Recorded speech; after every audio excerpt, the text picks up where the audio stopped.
غزہ میں غذائی قلت ایک سنگین انسانی بحران کی شکل اختیار کر چکی ہے۔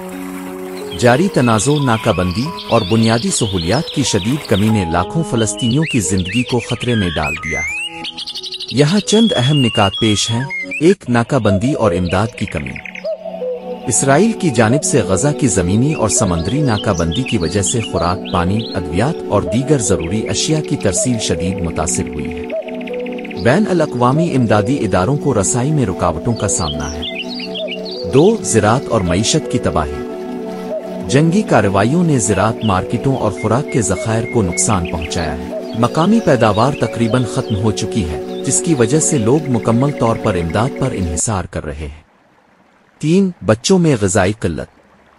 اقوام متحدہ اور دیگر اداروں کے مطابق غزہ میں ہزاروں بچے شدید غذائی قلت، سیویئر ایکیوٹ میل نیوٹریشن کا شکار ہو چکے ہیں۔ ان میں سے کئی بچوں کو فوری طبی امداد نہ ملنے کی صورت میں موت کا خطرہ لاحق ہے۔ چار، پینے کے صاف پانی کی قلت۔ پینے کا صاف پانی نایاب ہے، جس کی وجہ سے پانی سے پیدا ہونے والی بیماریاں مزید بوجھ ڈال رہی ہیں اور غذائی قلت کو بڑھا رہی ہیں۔ پانچ، عالمی رد عمل۔